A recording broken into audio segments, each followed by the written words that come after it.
ओम शांति। 16 जनवरी 2025। बाबा के महावाक्य। मीठे बच्चे, याद का चार्ट रखो। जितना जितना याद में रहने की आदत पड़ती जाएगी, उतना पाप कटते जाएंगे। कर्मातीत अवस्था समीप आती जाएगी।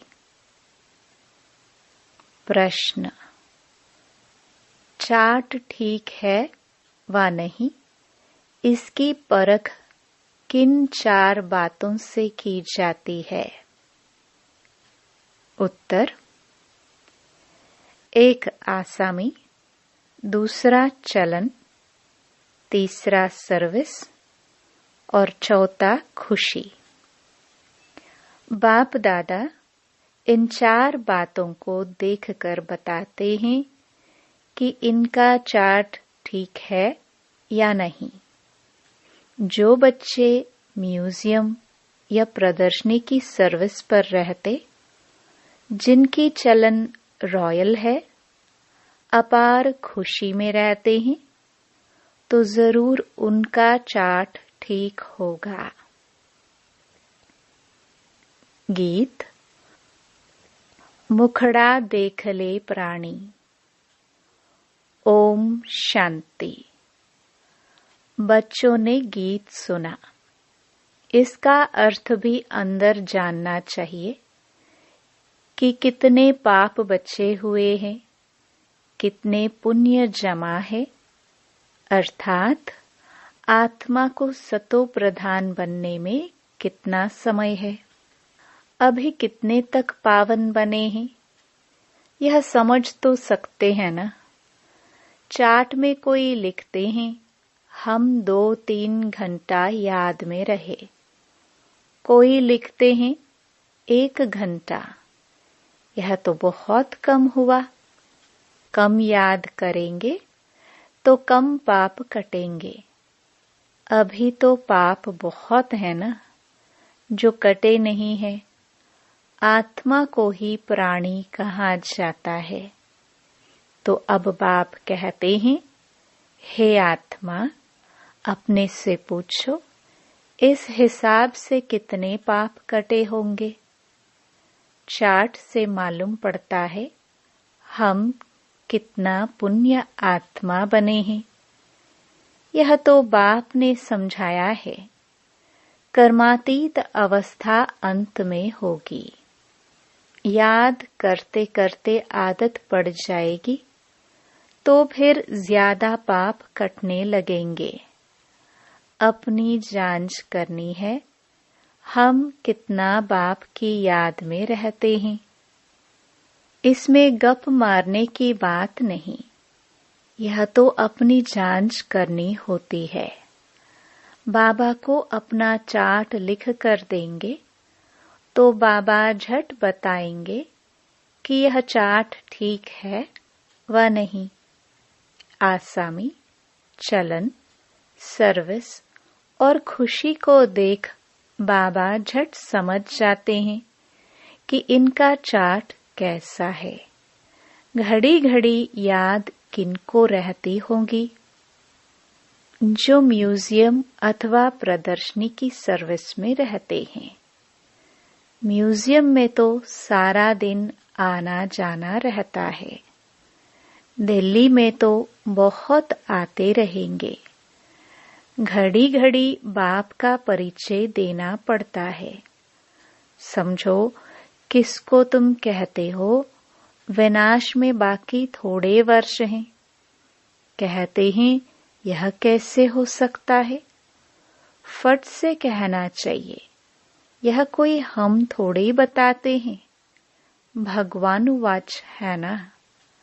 भगवानुवाच तो जरूर सत्य ही होगा ना। इसलिए बाप समझाते हैं, घड़ी घड़ी बोलो, यह शिव बाबा की श्रीमत है। हम नहीं कहते, श्रीमत उनकी है। वह है ही ट्रुथ। पहले पहले तो बाप का परिचय जरूर देना पड़ता है। इसलिए बाबा ने कहा है, हर एक चित्र में लिख दो शिव भगवान वाच। वह तो एक्यूरेट ही बताएंगे। हम थोड़े ही जानते थे।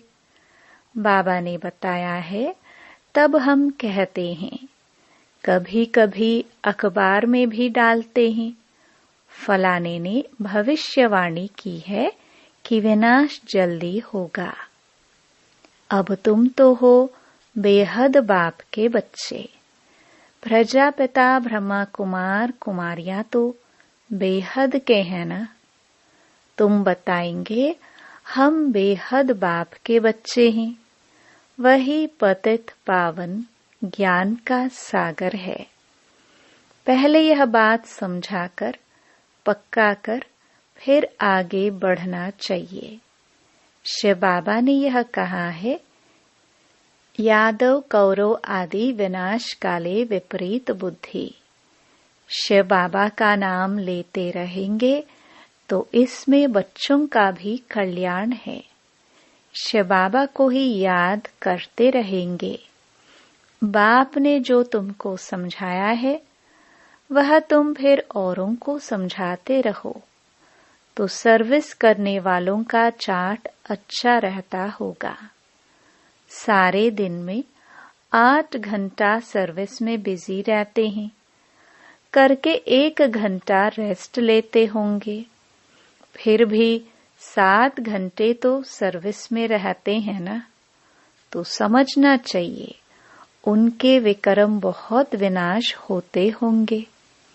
बहुतों को घड़ी घड़ी बाप का परिचय देते हैं तो जरूर ऐसे सर्विसेबल बच्चे बाप को भी प्रिय लगेंगे। बाप देखते हैं यह तो बहुतों का कल्याण करते हैं। रात दिन इनको यही चिंतन है, हमको बहुतों का कल्याण करना है। बहुतों का कल्याण करना गोया अपना करते हैं। स्कॉलरशिप भी उनको मिलेगी जो बहुतों का कल्याण करते हैं। बच्चों को तो यही धंधा है, टीचर बन बहुतों को रास्ता बताना है। पहले तो यह नॉलेज पूरी धारण करनी पड़े। कोई का कल्याण नहीं करते तो समझा जाता है इनकी तकदीर में नहीं है। बच्चे कहते हैं, बाबा हमको नौकरी से छुड़ाओ, हम इस सर्विस में लग जाए।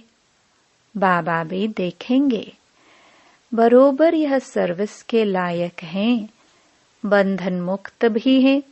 तब कहेंगे भल 500 1000 कमाने से तो इस सर्विस में लग बहुतों का कल्याण करो। अगर बंधन मुक्त है तो सो भी बाबा सर्विसेबल देखेंगे तो राय देंगे। सर्विसेबल बच्चों को तो जहां तहां बुलाते रहते हैं।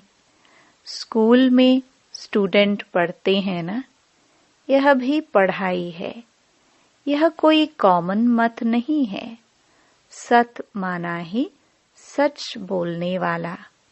हम श्रीमत पर आपको यह समझाते हैं, ईश्वर की मत अभी ही तुमको मिलती है। बाप कहते हैं तुमको वापस जाना है। अब बेहद सुख का वर्षा लो। कल्प कल्प तुमको वर्षा मिलता आया है, क्योंकि स्वर्ग की स्थापना तो कल्प कल्प होती है ना। यह किसको पता नहीं है कि 5000 वर्ष का यह सृष्टि चक्र है। मनुष्य तो बिल्कुल ही घोर अंधियारे में है। तुम अभी घोर रोशनी में हो। स्वर्ग की स्थापना तो बाप ही करेंगे। यह तो गायन है। भंबोर को आग लग गई तो भी अज्ञान नींद में सोए रहे। तुम बच्चे जानते हो, बेहद का बाप ज्ञान का सागर है। ऊंच ते ऊंच बाप का कर्तव्य भी ऊंच है। ऐसे नहीं, ईश्वर तो समर्थ है, जो चाहे सो करे। नहीं, यह भी ड्रामा अनादि बना हुआ है। सब कुछ ड्रामानुसार ही चलता है। लड़ाई आदि में कितने मरते हैं, यह भी ड्रामा में नोंद है। इसमें भगवान क्या कर सकते हैं? अर्थक्वेक आदि होती हैं तो कितने रड़ियां मारते हैं। हे भगवान, परंतु भगवान क्या कर सकते हैं? भगवान को तो तुमने बुलाया है, आकर विनाश करो। पतित दुनिया में बुलाया है, स्थापना करके सबका विनाश करो। मैं करता नहीं हूँ, यह तो ड्रामा में नोंद है। खूने नाहे खेल हो जाता है। इसमें बचाने आदि की तो बात ही नहीं। तुमने कहा है पावन दुनिया बनाओ, तो जरूर पतित आत्माएं जाएंगे ना। कोई तो बिल्कुल समझते नहीं है, श्रीमत का अर्थ भी नहीं समझते हैं। भगवान क्या है, कुछ नहीं समझते। कोई बच्चा ठीक पढ़ता नहीं है तो माँ बाप कहते तुम तो पत्थर बुद्धि हो। सतयुग में तो ऐसे नहीं कहते, कलयुग में है ही पत्थर बुद्धि। पारस बुद्धि यहाँ कोई हो ना सके। आजकल तो देखो मनुष्य क्या क्या करते रहते हैं। एक हाथ निकाल दूसरी डाल देते हैं। अच्छा, इतनी मेहनत कर यह किया, परंतु इससे फायदा क्या? करके थोड़े दिन और जीता रहेगा। बहुत रिद्धि सिद्धि सीख कर आते हैं, फायदा तो कुछ भी नहीं। भगवान को याद ही इसलिए करते हैं, हमको आकर पावन दुनिया का मालिक बनाओ। हम पतित दुनिया में रह बहुत दुखी हुए हैं। सतयुग में तो कोई बीमारी आदि दुख की बात होती नहीं। अभी बाप द्वारा तुम कितना ऊंच पद पाते हो। यहाँ तो मनुष्य पढ़ाई से ही ऊंच डिग्री पाते हैं, बड़े खुश रहते हैं। तुम बच्चे समझते हो, यह तो बाकी थोड़े रोज जिएंगे। पापों का बोझा तो सिर पर बहुत है, बहुत सजाए खाएंगे। अपने को पतित तो कहते हैं ना। विकार में जाना पाप नहीं समझते। पाप आत्मा तो बनते हैं ना। कहते हैं गृहस्थ आश्रम तो अनादि चला आता है। समझाया जाता है सत्युग त्रेता में पवित्र गृहस्थ आश्रम था, पाप आत्माएं नहीं थे। यहाँ पाप आत्माएं हैं, इसलिए दुखी हैं। यहाँ तो अल्पकाल का सुख है। बीमार हुआ, यह मरा। मौत तो मुख खोलकर खड़ा है। अचानक हार्ट फेल हो जाते हैं। यहाँ है ही काग विष्टा समान सुख। वहां तो तुमको अथाह सुख है। तुम सारे विश्व के मालिक बनते हो। किसी भी प्रकार का दुख नहीं होगा, न गर्मी न ठंडी होगी। सदैव बाहरी मौसम होगा। तत्व भी ऑर्डर में रहते हैं। स्वर्ग तो स्वर्ग ही है, रात दिन का फर्क है। तुम स्वर्ग की स्थापना करने के लिए ही बाप को बुलाते हो। आकर पावन दुनिया स्थापन करो। हमको पावन बनाओ। तो हर एक चित्र पर शिव भगवानुवाच लिखा हुआ हो। इससे घड़ी घड़ी शिव बाबा याद आएगा। ज्ञान भी देते रहेंगे। म्यूजियम अथवा प्रदर्शनी की सर्विस में ज्ञान और योग दोनों इकट्ठे चलते हैं। याद में रहने से नशा चढ़ेगा। तुम पावन बन सारे विश्व को पावन बनाते हो।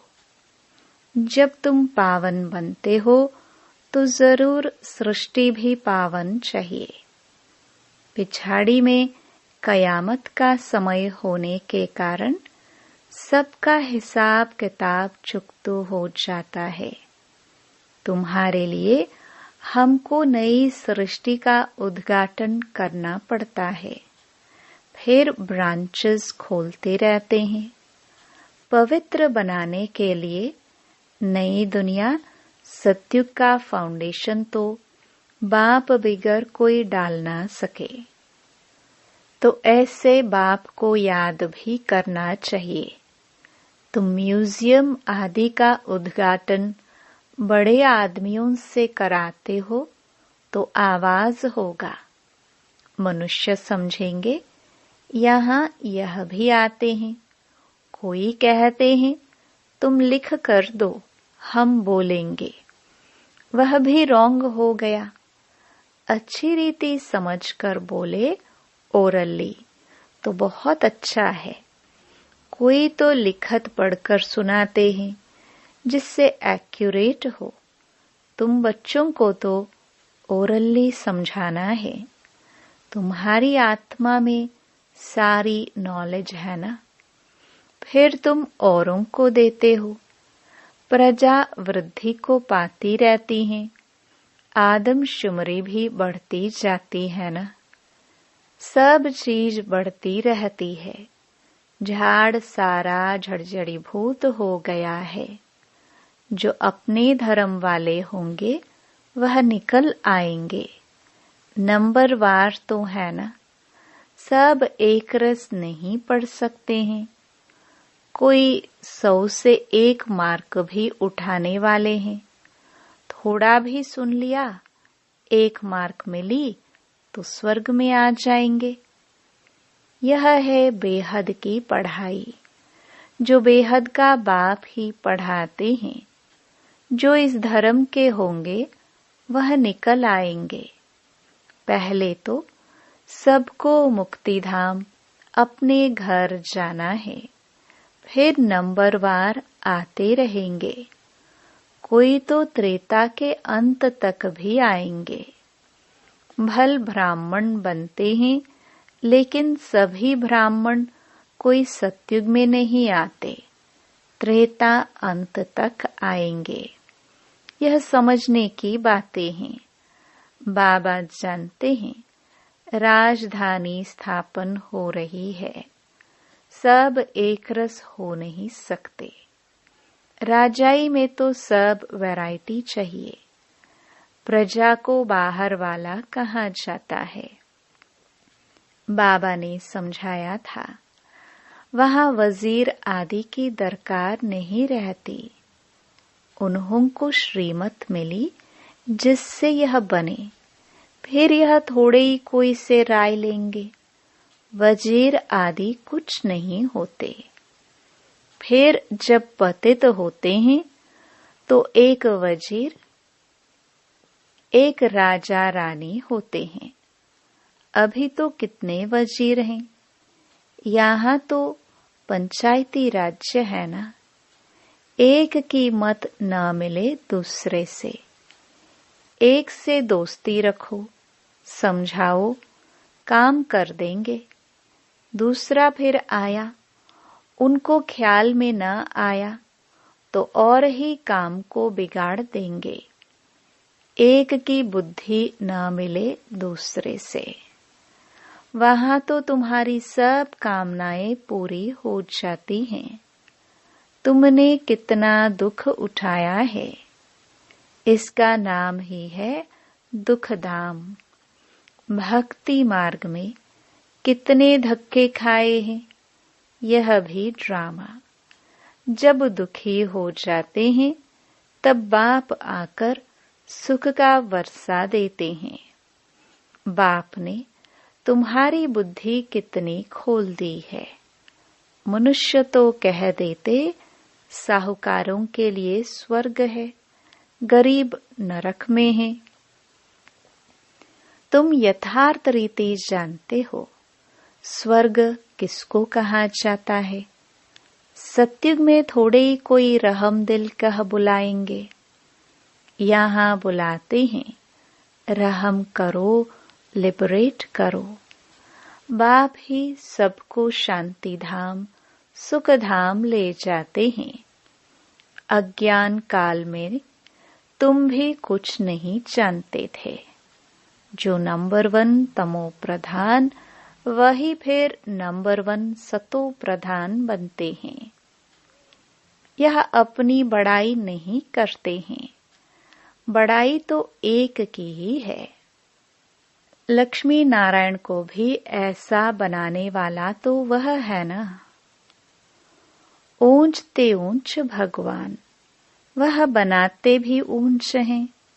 बाबा जानते हैं सब तो ऊंच नहीं बनेंगे, फिर भी पुरुषार्थ करना पड़े।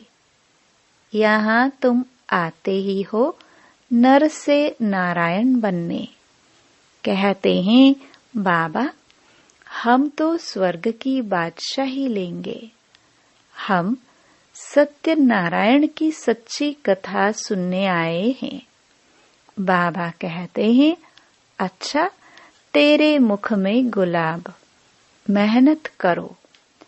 सब तो लक्ष्मी नारायण नहीं बनेंगे। यह राजधानी स्थापन हो रही है। राजाई घराने में, प्रजा घराने में चाहिए तो बहुत न। आश्चर्यवत सुनंती कथंती फारकती देवंती, फिर वापस भी आ जाते हैं। जो बच्चे अपनी कुछ न कुछ उन्नति करते हैं तो छड़ पड़ते हैं, सरेंडर होते ही हैं गरीब। देह सहित और कोई भी याद न रहे, बड़ी मंजिल है। अगर संबंध जुटा हुआ होगा तो वह याद जरूर पड़ेंगे। बाप को क्या याद पड़ेगा। सारा दिन बेहद में ही बुद्धि रहती है। कितनी मेहनत करनी पड़ती है। बाप कहते हैं मेरे बच्चों में भी उत्तम, मध्यम, कनिष्ठ हैं। दूसरे कोई आते हैं तो भी समझते हैं यह पतित दुनिया के हैं, फिर भी यज्ञ की सर्विस करते हैं तो रिगार्ड देना पड़ता है। बाप युक्तिबाज तो है ना, नहीं तो यह tower of silence holiest of Holi tower है, जहां होलीएस्ट ऑफ होली बाप सारे विश्व को बैठ होली बनाते हैं। यहाँ कोई पतित आ ना सके, परंतु बाप कहते हैं मैं आया ही हूँ सभी पतितों को पावन बनाने। इस खेल में मेरा भी पार्ट है। अच्छा, मीठे मीठे सिखिलदे बच्चों प्रति मात पिता बाप दादा का याद प्यार और गुड मॉर्निंग। रूहानी बाप की रूहानी बच्चों को नमस्ते। धारणा के लिए मुख्य सार। पहला, अपने चार्ट को देखते जांच करनी है कि कितने पुण्य जमा है। आत्मा सतो प्रधान कितनी बनी है। याद में रहकर सब हिसाब किताब चुकतो करने हैं। दूसरा, स्कॉलरशिप लेने के लिए सर्विसेबल बन बहुतों का कल्याण करना है। बाप का प्रिय बनना है। टीचर बन बहुतों को रास्ता बताना है। वरदान, अपने फरिश्ते स्वरूप द्वारा सर्व को वर्षे का अधिकार दिलाने वाले आकर्षण मूर्त भव। फरिश्ते स्वरूप की ऐसी चमकीली ड्रेस धारण करो जो दूर दूर तक आत्माओं को अपनी तरफ आकर्षित करे और सर्व को भिखारीपन से छुड़ाए वर्षे का अधिकारी बना दे। इसके लिए ज्ञान मूर्त, याद मूर्त और सर्व दिव्य गुण मूर्त बन उड़ती कला में स्थित रहने का अभ्यास बढ़ाते चलो। आपकी उड़ती कला ही सर्व को चलते फिरते फरिश्ता सो देवता स्वरूप का साक्षात्कार कराएगी। यही विधाता वरदातापन की स्टेज है। स्लोगन, औरों के मन के भावों को जानने के लिए सदा मन मनाभव की स्थिति में स्थित रहो। अपनी शक्तिशाली मनसा द्वारा सकाश देने की सेवा करो। मनसा शक्ति का दर्पण है, बोल और कर्म। चाहे अज्ञानी आत्माएं, चाहे ज्ञानी आत्माएं, दोनों के संबंध संपर्क में बोल और कर्म शुभ भावना, शुभ कामना वाले हो। जिसकी मनसा शक्तिशाली व शुभ होगी, उसकी वाचा और कर्मणा स्वतः ही शक्तिशाली शुद्ध होगी, शुभ भावना वाली होगी। मनसा शक्तिशाली अर्थात याद की शक्ति श्रेष्ठ होगी, शक्तिशाली होगी, सहज योगी होंगे। ओम शांति।